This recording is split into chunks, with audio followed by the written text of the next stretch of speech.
నిఫ్టీలో చూడండి, మనం 3 మినిట్స్ బ్రేక్అవుట్ గురించి చెప్పుకున్నాం కదా. ఈరోజు ఏమైంది చూడండి, మార్కెట్ ఇక్కడ ఓపెన్ అయింది, ఇక్కడ ఓపెన్ అయిన తర్వాత డైరెక్ట్గా పైకి వెళ్ళింది, ఎటువంటి సిగ్నల్ లేకుండా. అంటే నిన్న 1 అవర్ రేంజ్ బ్రేక్ అయింది పైన. యాక్చువల్గా నిన్న 1 అవర్ రేంజ్ బ్రేక్ అయింది మనం చెప్పుకున్న లెవెల్స్ మీద, కనుక డైరెక్ట్గా పైకి వచ్చేసింది. అయితే మనం 3 మినిట్స్ ఏదైతే బ్రేక్అవుట్ వచ్చేంత వరకు చేయొద్దు అనుకున్నామో అక్కడ చూడండి, ఇక్కడ 3 మినిట్స్ క్యాండిల్ రెడ్ మీద గ్రీన్ బ్రేక్ ఇచ్చింది.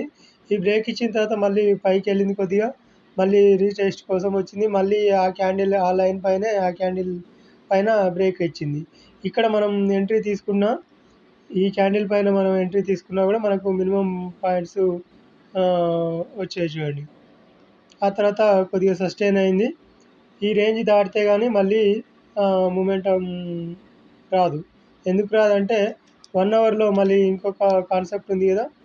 1 అవర్ 10-15 క్యాండిల్ 1 అవర్.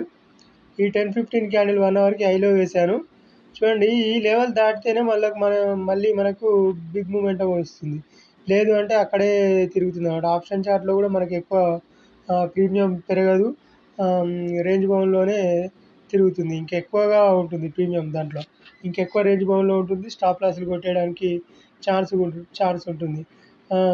లేదంటే 10 పాయింట్లు 15 పాయింట్లు మాత్రమే రేంజ్ బౌండ్లో పైకి కిందికి తిరిగే ఛాన్స్ ఉంటుందన్నమాట.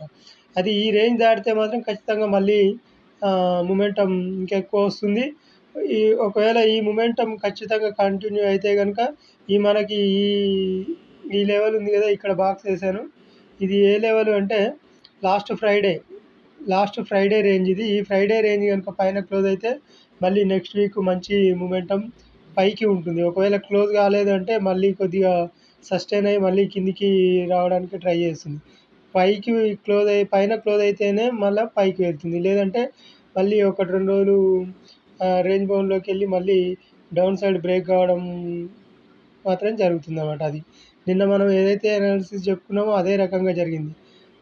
ఒకసారి కావాలంటే చెక్ చేయండి. జరిగింది అంటే మనం కిందికి వెళ్తుందని ఎక్స్పెక్ట్ చేసాము. ఆ లైన్ చూసుకొని ఆ లైన్ కిందికి వెళ్తే కిందికి ఉంటుందని చెప్పుకున్నాం, కిందికి వెళ్ళలేదు. అదే లైన్ పైన ఉంది కనుక పైన మార్కెట్ పైన సస్టైన్ అయింది. Okay, thank you.